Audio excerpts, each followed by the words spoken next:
बिस्मिल्लाहिर्रहमानिर्रहीम। मैं हूं आपका host doctor Tanveer Arshad Chaudhary.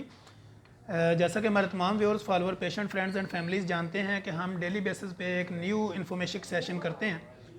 Informatic session करने का मकसद बेसिकली अपने व्यूअर्स और जितने भी हमारे फॉलोअर्स हैं उनके नॉलेज को अपडेट करना होता है। आज का हमारा एक बिल्कुल इंटीक टॉपिक होगा जो बिल्कुल कई लोग हमारे पास आते हैं और उनके क्वेश्चंस होते हैं या पेशेंट हमसे सवाल जवाब करते हैं, तो हमने कोशिश की है कि हम उसी को अपने एपिसोड में कन्वर्ट करें और अपने व्यूअर्स के नॉलेज को अपडेट करें। तो आज का हमारा मकसद ये है कि ख़ानदानी बीमारियां जो होती हैं वो किस तरह आगे फैलती हैं, या ख़ानदानी बीमारियों के जो असरात होते हैं वो किस तरह आगे जाते हैं, और किस तरह जो है पेशेंट को पता चलेगा कि कौन सी ऐसी बीमारी है जो आपको आपके जीन्स के ज़रिए आगे आती है, यानी वो एपिजेनेटिक है या आपको आपकी जीन्स के ज़रिए आगे आती है, या ख़ुद आपका लाइफस्टाइल वगैरह चेंज करने से वो रुक सकती है या नहीं रुक सकती। जैसा कि बेशुमार ऐसे पेशेंट आते हैं जिनके मदर, फादर या उनमें से किसी एक को शुगर होती है,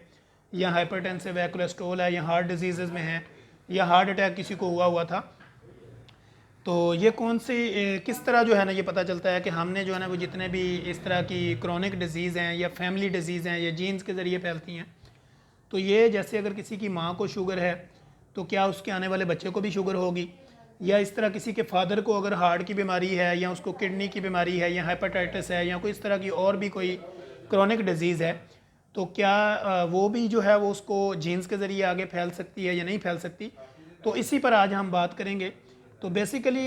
दो थ्योरीज़ हैं। एक थ्योरीज़ तो ये है कि जीन्स के ज़रिए बीमारी जो है, जैसे शुगर है, ब्लड प्रेशर है, हार्ट डिजीज़ है, किडनी है, या आपको वायरल इन्फेक्शन है, या CLD है, या कोई भी लिवर डिजीज़ है जो आपके ख़ानदान में सबको कहा जाता है कि हमारे ख़ानदान में जो है हेपेटाइटिस की बीमारी ओवरऑल सबको है। इसी तरह बहुत सारे ऐसे पेशेंट हैं जिनकी जो कहते हैं कि मेरे जो है ना वो दादा से लेकर मेरी वालदा तक और मेरे भाइयों में सबको शुगर है, तो वो उनकी आने वाली नस्लों को भी आगे क्या शुगर हो सकती है या नहीं हो सकती। तो बेसिकली पर्पज़ ये है कि दो थ्योरीज़ हैं। एक थ्योरीज तो ये है कि जीन्स के ज़रिए बीमारी आगे फैलती है। मसलन अगर आपकी मदर को शुगर है तो आगे बेटे को शुगर हो सकती है, या फिर आपको शुगर है तो आपके आगे बेटे को शुगर हो सकती है। इस तरह आपके फादर में से जीन्स के ज़रिए अगर किसी के अंदर कोई बीमारी ट्रांसफ़र हो रही है तो अब उसको रुकावट कैसे की जा सकती है, उसको रोका कैसे जा सकता है, और किस तरह जो है वो आप इस तरह की जीन्स वाली जो बीमारियां हैं जो आपको जेनेटिक तौर पे आपके अंदर आती हैं उनको जो है वो किस तरह उनसे आप बच सकते हैं और किस तरह अपने लाइफस्टाइल को उसमें चेंज कर सकते हैं। तो हमारे तमाम व्यूअर्स के लिए आज का जो हमने सेशन रखा वो ये है कि आप दो थ्योरीज़ को फॉलो करते हैं। एक तो वो बीमारियां हैं जो जीन्स के ज़रिए आपके अंदर आती हैं, और दूसरी वो बीमारियां हैं कि जिसको जो है वो आपने ख़ुद अपना लाइफस्टाइल चेंज ना करके उन बीमारियों को अपने ऊपर हैवी किया होता है। उसमें ऐसे कि अगर आपके ख़ानदान में किसी को शुगर है और आपका लाइफस्टाइल और आपका खान पीने का जो स्टाइल है घर में वो एक जैसा है, तो फिर वो बीमारी जीन्स के ज़रिए भी आपके अंदर ट्रांसफ़र हो सकती है या आप उसको कैरी कर सकते हैं।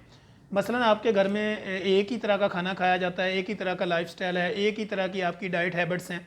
तो बीमारी जो है वो जीन्स के ज़रिए यानी आपके वालदैन में से किसी एक में आपके बच्चों में ट्रांसफ़र हो सकती है। जैसा कि देखें कि एक ही वालदैन के 2-3 बेटे हैं, अब उनमें से एक बंदा जो है वो लेज़ीनेस है, यानी वो उसका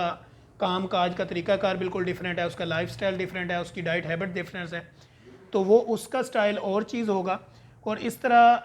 कई ऐसे कि जिनका मसलन 4 भाई हैं, 4 में से एक का स्टाइल और है, दूसरे का लाइफस्टाइल और है, इसी तरह जो तीसरा बंदा है तो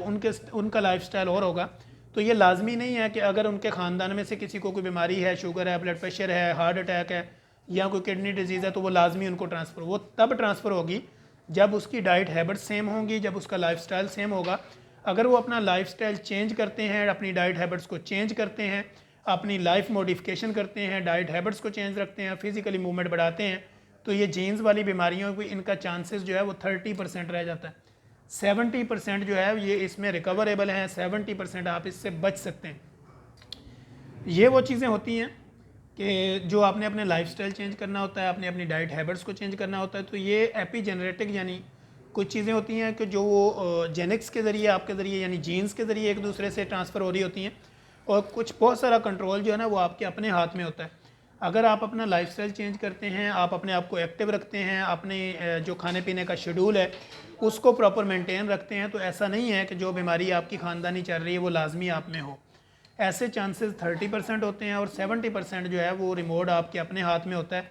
कि जिसको जो है वो आपने खुद ही कैरी करना होता है, खुद ही आपने उसको पकड़ के चलाना होता है। जिस तरह का आप अपना स्टाइल रखेंगे, जिस तरह आप अपना खाने पीने का सिस्टम चलाएंगे, उसी तरह जो है ये आपका सिस्टम चलता जाएगा और आप जो है वो इस तरह की जितनी भी आपकी जीन्स से रिलेटेड बीमारियां हैं, ख़ानदानी बीमारियां हैं, विरासती बीमारियां हैं, उसमें आप अपने आप को कवर कर लेंगे। अब इससे बचाव का तरीकाकार क्या होता है कि अगर आपकी माँ को, आपके भाई को, या आपके वालिद को, या आपके दादे में से किसी को, या आपके ख़ानदान में से किसी को इस तरह की बीमारी अगर कंटिन्यूसली चल रही है, अब आपको पता है कि हमारे घर में ये लाइफस्टाइल है और इसकी वजह से ये बीमारी आगे पूरी जीन्स में फैल रही है, तो फिर आपने अपने लाइफस्टाइल को चेंज करना है। बहुत सारी थ्योरीज़, बहुत ज़्यादा साइंटिफिकली लोग कहते हैं कि भाई जीन्स के ज़रिए बीमारियां फैलती हैं, नो डाउट के फैलती हैं, लेकिन इनके फैलने का तनासब जो है वो 30% होता है, और फिर जो है इनको अपने ऊपर हैवी करना या अपने स्टाइल को चेंज किए बगैर इनको अपने ऊपर हैवी कर लेना, ये 70% होता है। लेकिन अगर आप अपने आप को 70% चेंज करते हैं तो फिर इसका जो अटैक का ख़तरा है वो 30% रह जाता है। तो इसलिए हमें जो है वो अपना लाइफस्टाइल बदलना है और अपनी डाइट हैबिट्स को चेंज करना है, अपनी फिज़िकली मूवमेंट को बढ़ाना है, मेंटली मूवमेंट को कम करना है। जैसे कि हमारा स्लोगन है, कम खाएं ज़्यादा चलें। कम खाएं ज़्यादा चलने के बेनिफिट सिर्फ ये हैं कि आप जितना खाएंगे उतना आपकी बॉडी में यूटिलाइज होगा और आपकी यूटिलाइजेशन बेहतर हो जाएगी, और इस तरह जो है वो आपको जीन्स वाली बीमारियां और रेगुलर जो आपको क्रोनिक डिजीज़ है उन सब से आप बच सकेंगे। हम इंशाल्लाह कोशिश करेंगे कि अपने नेक्स्ट एपिसोड के अंदर एक नई इन्फॉर्मेटिव वीडियो के साथ दोबारा हाज़िर होंगे और कोशिश करेंगे कि एक नया सेशन आप लोगों के साथ करें। तब तक के लिए इजाज़त दीजिए। अल्लाह हाफिज़।